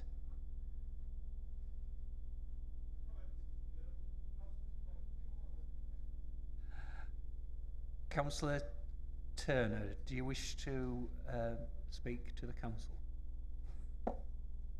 I would like to withdraw the amendment to the motion and allow Councillor Richardson to put the motion forward. Is the seconder to that motion happy with that amendment? Thank you. Full council happy with that request? No one dissenting? Okay. Councillor Richardson, do you want to speak? Just to submit an amended motion which has been circulated. Thank you. And the seconder, is he happy with that amendment? Yep. Okay. Oh, look at that, I didn't even press that. Sorry. Thank you. And full council are happy with this amendment? Sorry, just to accept the motion. Right. Thank you. So we'll now debate this motion, and our first speaker is Councillor Kay. Yes, you, Councillor Kay. Well, quite frankly, I would have voted for either of your versions, and I'll vote for this version because I'm absolutely committed as much as I can be to getting rid of these fines for parents, which I think are absolutely atrocious. I've been in education at the chalk fest, it was chalk in those days, and I've been in education politically as cabinet member years ago, and really I think this is the worst thing the English system has ever done, to impose these fines on parents who can usually be the people who can least afford to pay them, and people who cannot afford to go on holiday. I think it's a blight on the educational system, and it's been the most disgusting development, certainly in my career involved with education. It does more harm than good, because just imagine you're a parent. You're going to hate the head teacher for spoiling your holiday. You're going to transfer this dislike of the establishment at the school to your child. The child will be alienated from the school. It's just a recipe for disaster. And it will end with people being intimidated into having no holiday at all. In my view, it's against family values and it's against human rights. And I've always been against this country, the United Kingdom, having a written constitution. But on this matter, I'm sort of starting to change my mind. And perhaps we should go for something like the Americans have: life, liberty, and the pursuit of happiness. And, family life, freedom to bring up your own children as you see fit, and finally, happiness. Holidays are happy occasions usually. There are exceptions. So I think we would do well to at least adopt these three principles when it comes to this issue. The head teachers are fining, not because they necessarily want to stop you going on holiday, but they're worried about attendance figures, which are imposed on them by the educational establishment, which is absolutely narrow-minded. They're worried about the next inspection that's coming up, and therefore they'll do anything to keep the figures up, including depriving your children of a decent holiday. The educational establishment puts the figures first and children and families second, and I think this is the wrong way around, and it's absolutely disgusting. Holidays can be educative. When I was a small boy, which is many, many decades ago, my parents, the first holiday I had was at Brunswick Bay. then we graduated then to Scarborough, and then even to Llandudno, or Llandudno as they call it, in Wales. And then we went to the south coast to Brighton. And you know, those holidays, I find pleasure from thinking back to them. I was in Runswick Bay the other day, and all I could think about was the holiday that I'd had as a child. These holidays can be educative. They can help you geography. I used to look on the map to see where these places were. And of course, if you went abroad, you could learn about other countries. So, you know, a lot of education is wrapped up in going on holiday. We don't want to be narrow Teessiders who never go outside the place. And but these fines are condemning people, families, to stay at home, basically, because they can't afford the top price in August. Before the fine, I think I might have been deterred by... Councillor Kay, can I just remind you they have 5 minutes and you are getting very close to it. Okay. I'm going to be strict because Right, time is moving on. Before fining came in, I actually took my kids out of school to go on holiday. They all now, there's 3 of them, they all have good honours degrees, so I don't think it did them very much harm, and I think it did them a lot of good. We should support the motion. We want to, either by a measured process or an immediate process, we need to get rid of these fines. It's anti-educational, and it's anti-child, it's anti-parent, and it's definitely anti-educational. Thank you, Councillor Kay. Councillor Barnes. Well, I couldn't disagree with you more, quite frankly. I know that, Alison. Right, so who's affected by parents taking their children out of school for holidays? So the child or the young person themselves. They may miss something which is important to their learning. In secondary schools, a fortnight's holiday may result in a pupil missing 10 maths lessons, 10 English lessons, or 8 science lessons. They may lose time for exam coursework, even miss deadlines. They have to catch up when they come back, and this impacts on teacher time. Their classmates may well be impacted if they're dealing with group work and they can't contribute to group projects, and again, they have to catch up on work. The school. Overall attendance figures, pressure from the local authority and from Ofsted. Yes, it does contribute to your Ofsted rating. Pressure from governors, possible effect on exam results. It is shown that the lower the attendance, the more it affects exam results, the lower they are.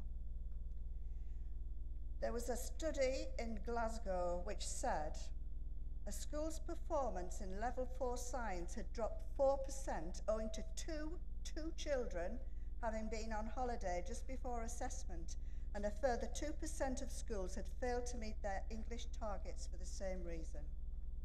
The local authority, we are under pressure from central government, again possible effect on exam results. It may lead to pressure on admissions for more popular schools with better attendance figures and exam results. Attendance and results are linked. If we want to improve our results, we must improve our attendance. We are working on a 12-month attendance project and have engaged lots of external partners, as we believe improving attendance is key to improving achievement and to giving young people the best opportunities to get well-paid jobs and contribute to society. The whole idea is it's your job, if you see children in the street when it's a school day, that you can either challenge them, challenge their parents, or in fact, if you know which school they go to, challenge the school. Going on to the reviewing the criteria. This is governed by the Education Pupil Regulations England registration in 2006. Previously, head teachers were allowed to give leave of absence for holidays. This was amended in 2013. There is no statutory definition of what is classed as exceptional circumstances. It is the decision of the head teacher alone. And as we know, in this borough, all of our secondary schools are academies, so they set their own rules in relation to this, The head teacher has complete control over this. This legislation was tested in the courts in 2017, and it actually went to the Supreme Court. So we don't set the criteria, the head teachers do, and all the academies have their own criteria, and I'd dare say that actually they're all on the same page with this. Investigate whether they're still in the public interest. Children who miss 10% or more of possible sessions in school are classed as persistently absent. This is the equivalent of missing one afternoon a week. In summer 2022, 1,855,628 children were persistently absent. So if we look at our figures for secondary school, you will see that it's actually 90.3%, which is a smidgen above the 90% of persistent absent. And of course, some children have got 100%, some children have got excellent attendance, so there are some that are a hell of a lot lower than that. Children who miss out on 50% or more of possible sessions are classed as severely absent. And in summer 2022, 140,843 children were severely absent, 1 in 50. Persistent absent, more than a quarter of children in mainstream schools or special schools. Councillor Barnes, your time's coming up. Okay. Going on to, if we say about the suggestions. In Germany, they have staggered holidays. Your school breaks up for 6 weeks and you have to go between the 6th of July and the 11th of September. We are trying to bring everybody in line here because actually in Germany it's just as bad. And what will happen is that instead of the companies, travel companies saying the 6 weeks are in the summer, it'll extend even further. So basically, the real villains of the piece are the holiday companies who dramatically increase their costs in line with school holidays. And perhaps the government should legislate against that. Might be good to lobby MPs and government about why travel companies are allowed to charge so much. But we, as a local authority, we can't. Thank you, Councillor Barnes. Councillor Hollyoak. Thank you, Mr. Mayor. Well, I won't be taking up my full 5 minutes because a lot of what I was going to say, Councillor Kay's already said, and unbelievably I agree with him, and I totally disagree with Councillor Barnes. As a retired primary school teacher, the way that primary school children are taught, it is consolidation throughout the terms. Every term you revisit a subject that you've done, and a child picks up on that quite easily. But this, one of the reasons that I'm really concerned about the fine system is that I did tell Miss Councillor Clark I wasn't going to be anecdotal, but I'll be very briefly. One of the prisoners at the church I go to stopped me. Her 7-year-old has a sheep. Showed that sheep in a Yorkshire show. One day that child was off, I paraded his sheep round. They had a wonderful, wonderful educational day, as Councillor Kay would have called it. Both parents were fined £60 for 1 day. So again, where's the equality? Where somebody take the child out of school for 2 weeks? No. But the other thing I wanted to raise is, and this is one of the reasons I will definitely be supporting this motion, is essential workers, our nurses, our doctors, our chemists, our firefighters, our sort of bin teams, etc. And I will say teams, Councillor Hunt, because I do have a lady who comes and empties mine sometimes. But they don't have that choice. So because they're in hospital, can't get 2 weeks out of that. Louise, I've got a niece who's done it, Louise. She works in a special care baby unit, and she couldn't get 2 weeks together during the school holidays, so she had to take them out 1 week before and the week off. And believe me, as a teacher, you don't do an awful lot the week before the schools break up. But, you know, she got fined for taking them out the week before. She's a special care baby nurse. And this is one of the reasons I'll be doing it, because essential workers are not taken into account. And I do sit there, and I totally agree with Councillor Richardson, This is a tax on those who can't afford to take the children out for 2 weeks in the summer holidays. And like Councillor Kay, I used to take mine out, but we'd go to places like the Louvre, we'd go sort of visit all the chateaus in the Loire Valley. We didn't just sit on the beach with a with a little timer, turning round by the pool.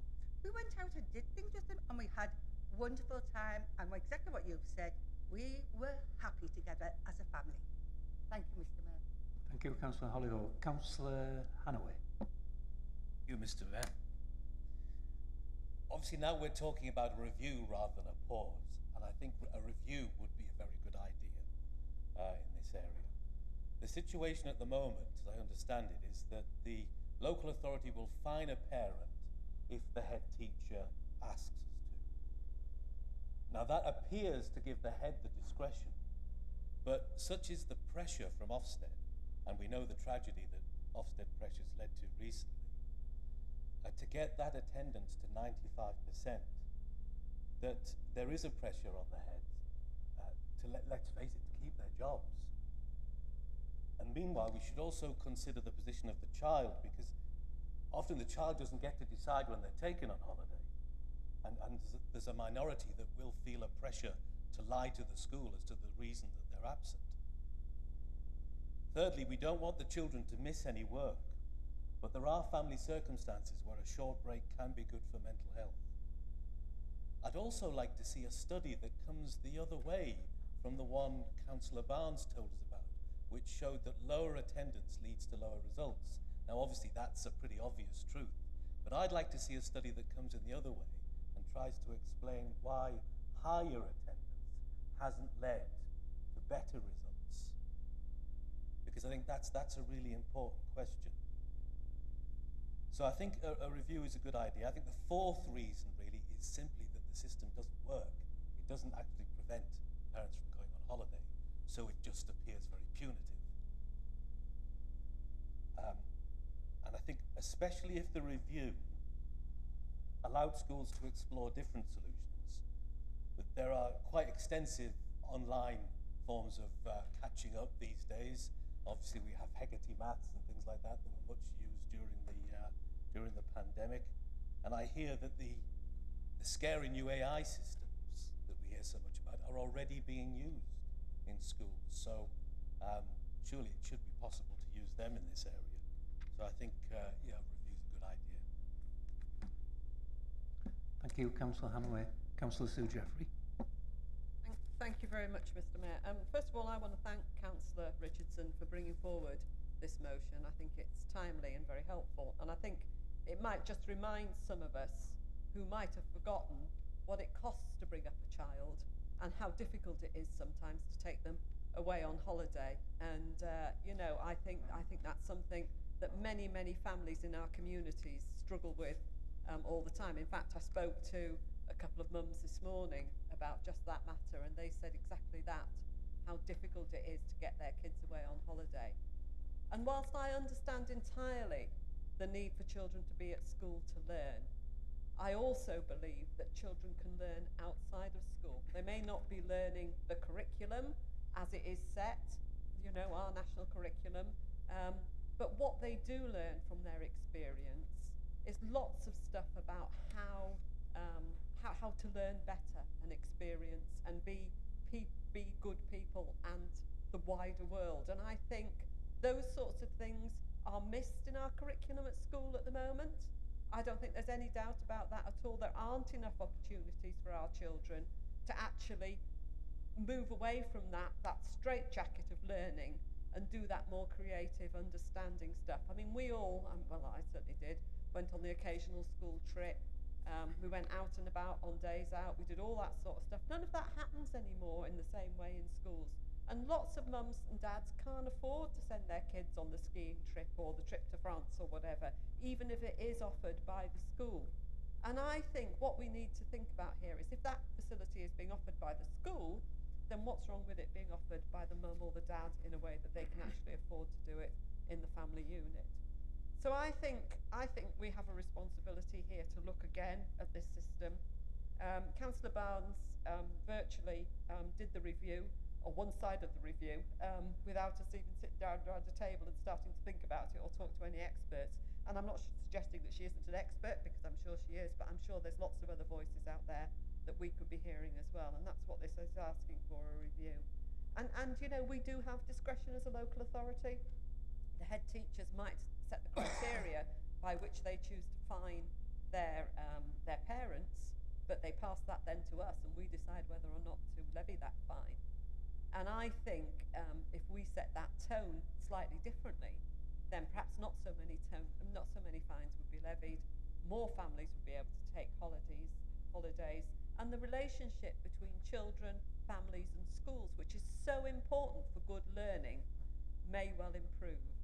And one thing I do want to say is that, you know, we know that absence is really bad at the moment post-COVID, and there is lots and lots of reasons for that. But one of those reasons isn't taking your kids away on holiday. Those are much more about poverty, the fact that people are alienated from school, and the fact that they find learning difficult. And, you know, I absolutely believe that we should be challenging and dealing with all of that as best we can and putting as much resource into that as possible. But that is different to taking your kid on hospital, and that's why this discretion should be exercised by this council. But as I've just said about Councillor Barnes, I'm not going to pretend I know it all, so I would be quite happy to allow whoever is going to be on the inquiry to undertake that inquiry, but I would hope that's the conclusion they would come to. Thank you, Mr. Mayor. Thank you, Councillor Jeffrey. Councillor Thompson. Thank you, Mr. Mayor. It's a long time since we had local education authority representation on boards of governors, and in those days there was an opportunity for elected members to actually make a contribution to the discussion on criteria for attendance. Today that is lost. So this is an opportunity for this council to engage with the educational system in a very, very positive way, I feel. All it asks is very simply that we agree to engage in a dialogue and to undertake a review. And that will pick up a lot of points that have been made on both sides of the chamber and hopefully get away from the polarization of the debate. I think we'd all agree that being at school is the prime objective. What happens when you're at school is down to the educational system, what advantage the child can gain from being there. We know that extracurricular activity can be extremely advantageous, but we're not here to talk about that. We're simply here to analyse, is the threat of fine going to encourage attendance? And what other means can be employed to improve attendance so that the educational system can pass on that teaching excellence to the pupils? If I can afford to take a holiday, to take children on holiday, a fine is not going to be a deterrent. However, it is a penalty for children of families who cannot do other than take holidays during school term for the minority of reasons.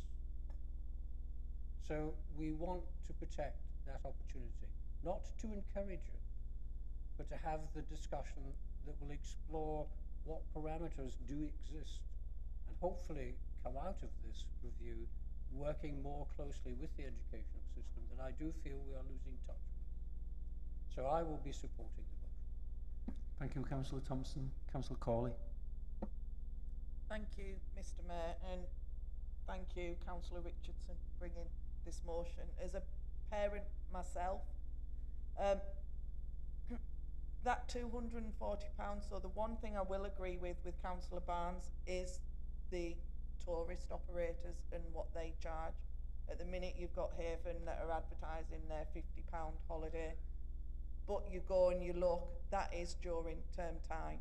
You go out of term and you can add an extra zero on that. So for some families, paying that £50 is able to take their family on a holiday for a week they're going to choose that than add that extra zero on. But not only that, we've talked about how important it is to be in school and their attendance. But what about the mental health of that child? We talk about mental health all the time within these chambers. And they were off school for an awful long time with COVID. We all expected all the figures to drop in their learning. It did, but not to the extent that we were expecting. Certainly not for my children. And one of mine was struggling and was almost 2 years behind during COVID and homeschooling.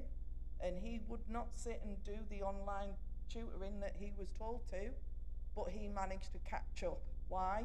Because he was doing practical learning. We were doing things outside. He learnt his fractions through cutting up pizzas. So you can do learning other ways and do it whilst on holiday, getting that pizza, and you can talk about things whilst out and about. But a child can also learn when they're happy and content. And if they're in school, sometimes when they know that they can't get away and can't get on a holiday, when does that child get a break? When do they get that time and that downtime?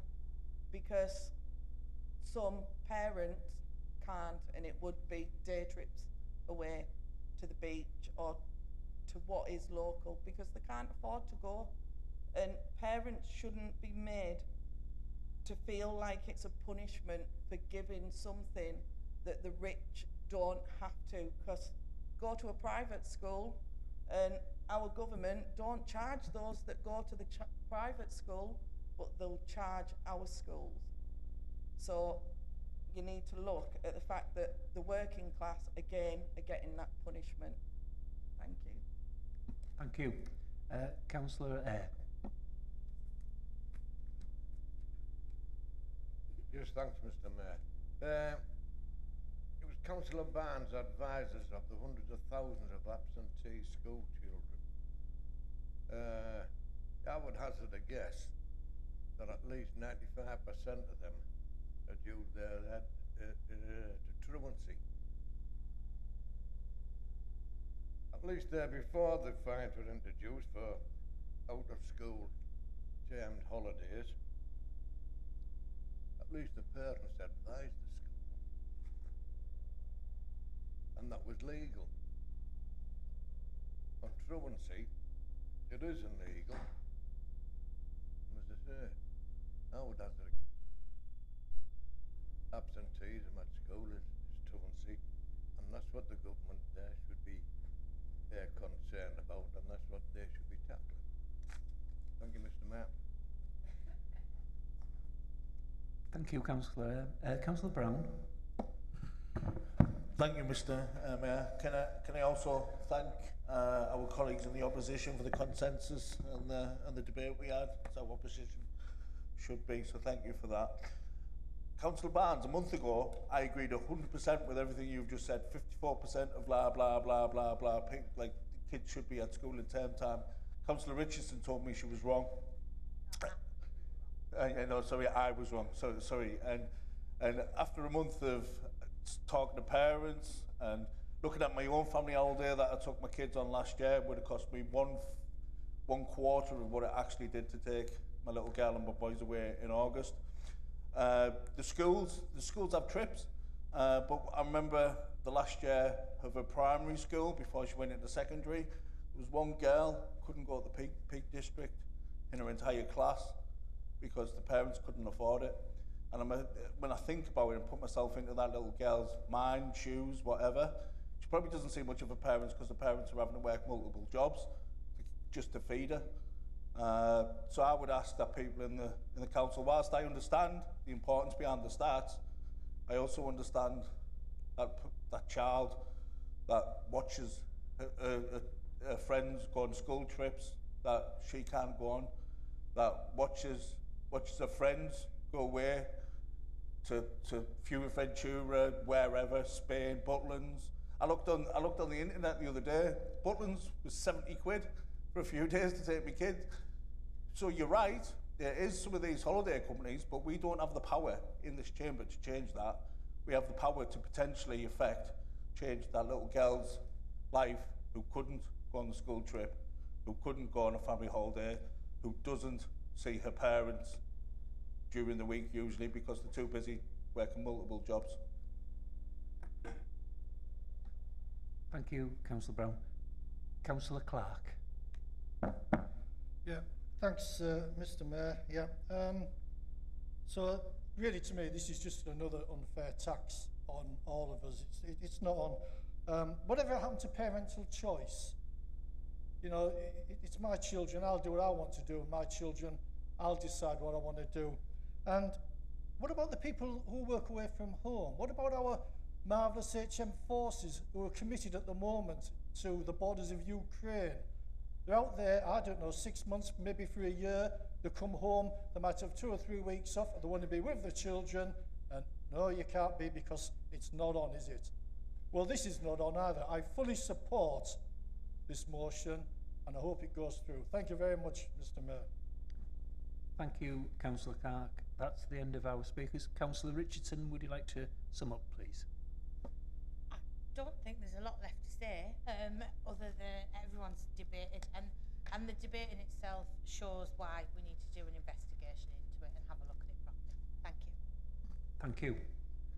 So, can I have a show of hands, please, for all those in favour of the motion?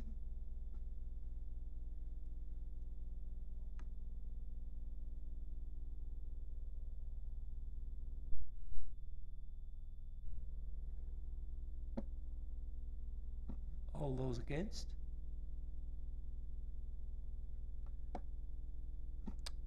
Motion is carried. Thank you.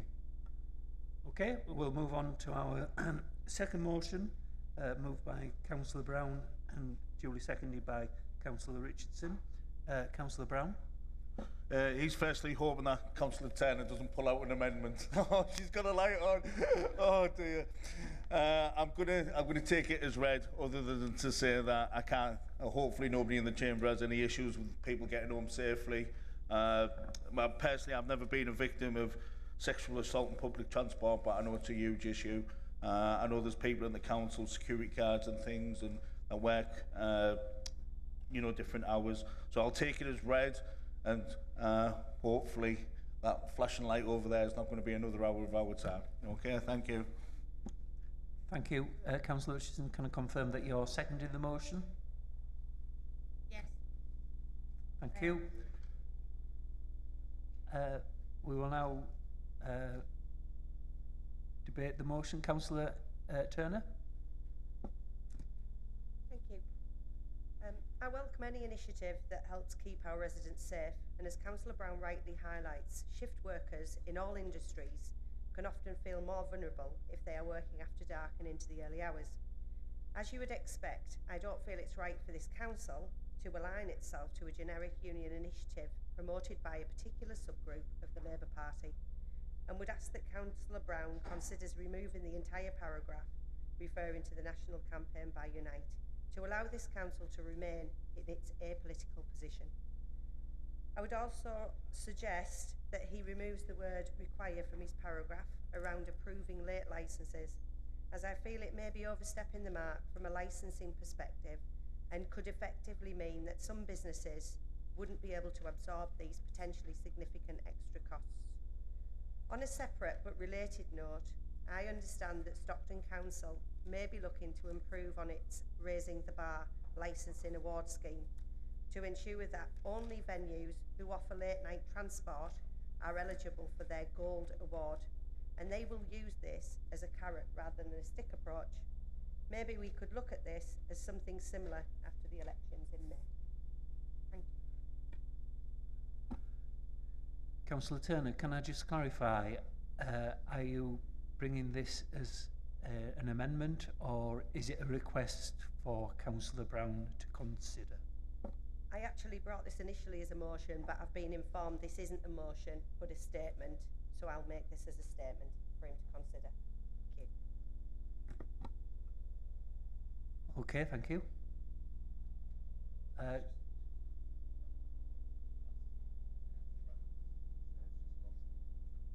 Unless you've got something to say, Councillor Brown, and you're the one that's I've just got listed as to speak.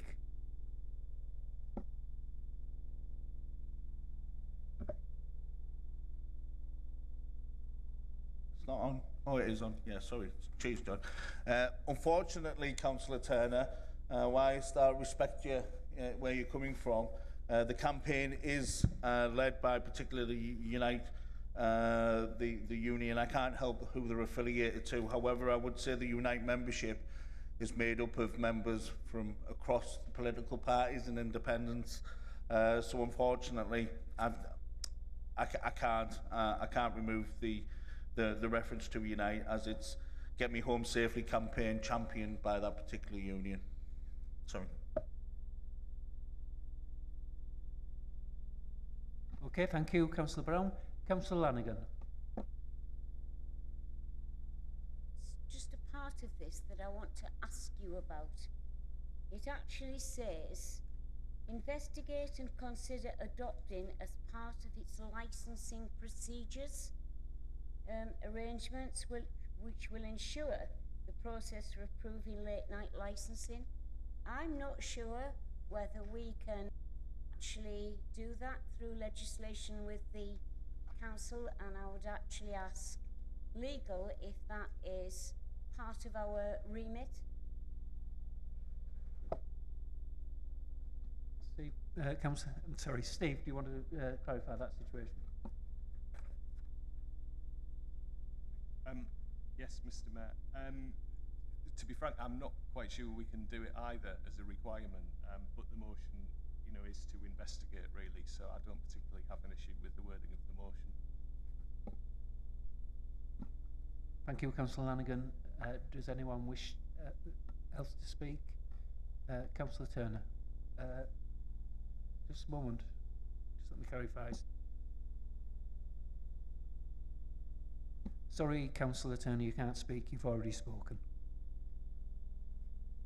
Okay, if that's the case, Councillor Brown, would you like to sum up?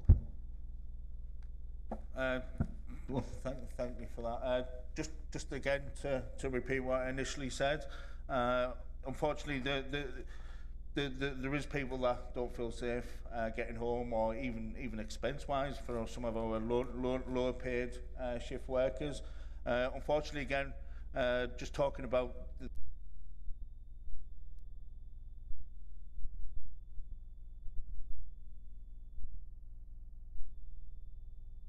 spectrum. So please do support it if you support our shift workers being able to get home safely. Thank you. Thank you, Councillor Brown. Well, now I have a show of hands in favour of the motion. All those in favour, please show.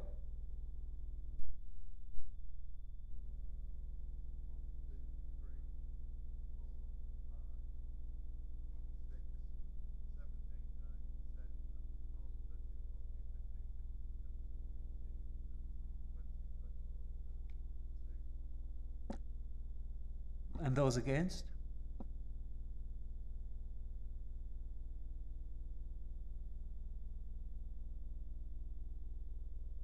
Thank you, and the motion is carried. Thank you. Thank you, councillors. Moving on to item agenda 12, to appoint members, and we've had no notification of any changes to committee. So our final agenda item is questions from members of the council, and we have one submitted by Councillor Carl Quartermain, who I can see is not present. Councillor Brown, do you want? Okay. Yes, if you go ahead with the question on behalf of Councillor Carl Quartermain. To the leader of the council, Councillor Lanigan, why has it taken 9 months to do nothing to resolve the security issues at the beacon, viewing platform, of climbing over the safety barrier and throwing projectiles down onto the decking area? Thank you, Councillor Brown, for that, and I've spoken to Councillor Quartermain on several occasions to keep him informed as to where we are. And I will send this response to him. Following an incident last year where youths had been climbing over the barriers onto the main structure of the beacon, the decision was made to close the viewing platform. The health and safety of residents and visitors to Redcar and Cleveland is of the highest importance, and mitigating the risk of injury by either people climbing over the barriers and potentially falling, or people throwing items onto the ground, which was actually happening. Finding a suitable solution for reopening of the viewing platform whilst mitigating this antisocial behaviour hasn't been straightforward.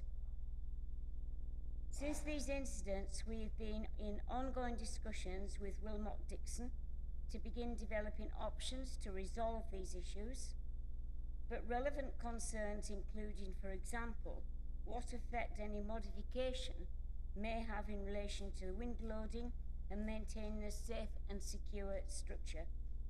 In addition, it is important to find a solution which is acceptable in terms of general appearance, but which also maintains the view available for visitors.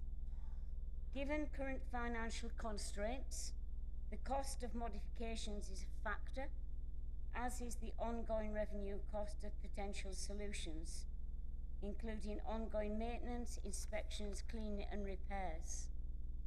Whilst we work to establish a long-term solution, we will continue to open the viewing gallery with a security guard in attendance during school holidays, and I'm pleased to confirm that the viewing balcony will reopen for the period of the Easter school holidays, which actually starts on this Saturday, on the 1st of April. The security guard is able to monitor who is accessing the viewing platform and ensure that it is being used for its intended purposes. I'm also happy, Councillor Brown, to meet with ward members to discuss potential solutions and agree a way forward. But where we are at the moment, this is a health and safety issue, and we are paying for security there, not just to maintain these little people that keep climbing up there and throwing things, but the public below that. And I will send this to Councillor Quarterman. But as I said prior, I've been in touch with Councillor Quarterman on several occasions about this, because he has raised it, and that's the situation we're in at the moment. Thank you, Mr. Mayor. Thank you, Councillor Lanigan. Councillor Brown, do you have a supplementary? No? Okay, thank you. We have no more business for this meeting, so I will close it. Thank you, councillors, for your attendance and contribution.